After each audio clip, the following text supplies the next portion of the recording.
जय श्री कृष्णा भक्तों। श्रीमद् भगवद गीता अध्याय 7 श्लोक 27। इच्छा द्वेष समुत्थेन द्वंद्व मोहेन भारत सर्वभूतानि सम्मोहम सर्गे यान्ति परंतप। भगवान कृष्ण कह रहे हैं कि हे भरतवंशी, हे शत्रुओं का दमन करने वाले अर्जुन, इच्छा यानी राग और द्वेष यानी घृणा, इन दोनों से उत्पन्न होने वाले सुख दुख, हानि लाभ, मान अपमान जैसे द्वंद्वों से उत्पन्न होने वाले मोह के द्वारा इस संसार के सभी प्राणी मोहग्रस्त हो गए हैं और मोह में पड़कर वे बार बार इस संसार में जन्म लेते हैं। जन्म मरण के इस चक्र में घूम रहे हैं, जन्म और मरण के बंधन में बंधे हुए हैं। पिछले श्लोक में भगवान ने अर्जुन से कहा था कि मैं तो सभी प्राणियों के भूतकाल को, वर्तमान को और भविष्य को जानता हूँ, लेकिन मुझे जानने वाला कोई नहीं है। मेरे विषय में कोई भी संपूर्णता से नहीं जानता है।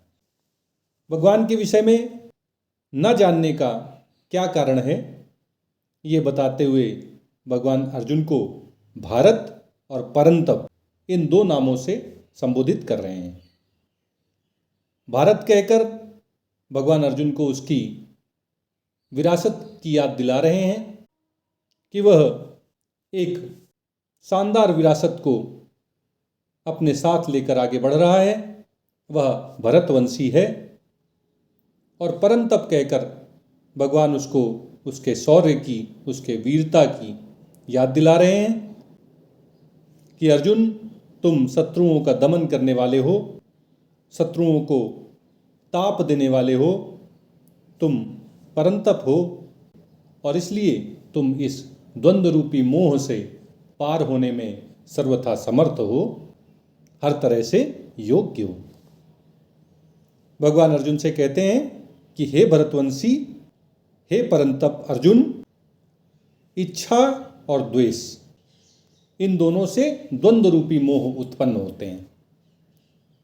इच्छा यानी हमारी कामनाएं, हमारी वासनाएं, हमारा राग, और द्वेष यानी घृणा।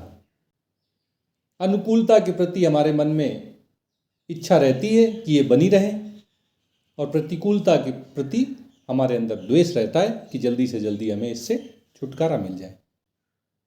ये इच्छा और ये द्वेष ही द्वंद्व रूपी मोह को जन्म देने वाले हैं। जो भी द्वंद्व हमारे जीवन में आते हैं, चाहे वो सुख दुख हो, हानि लाभ हो, मान अपमान हो, इन सब के पीछे हमारी इच्छाएं और उन इच्छाओं की पूर्ति में आने वाली बाधाओं से जो द्वेष उत्पन्न होता है, जो घृणा उत्पन्न होती है, वे ही कारण हैं।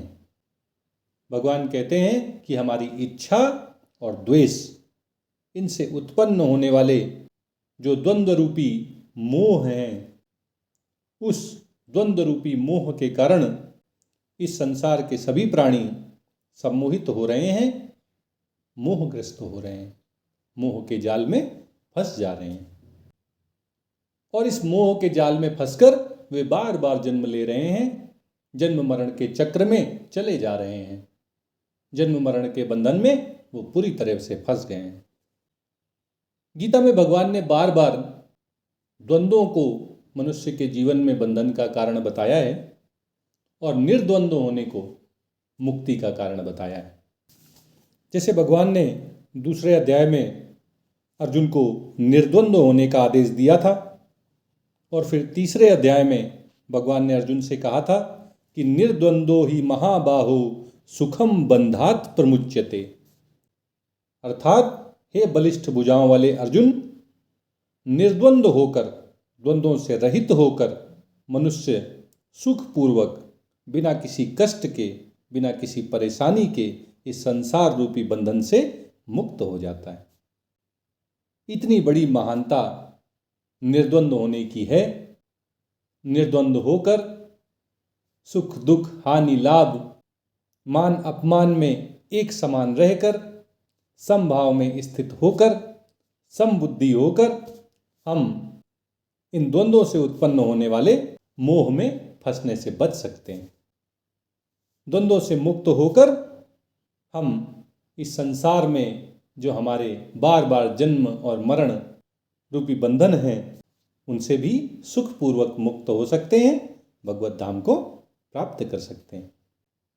सुख दुख हानि लाभ मान अपमान में एक समान रहकर हम भगवत प्राप्ति कर सकते हैं।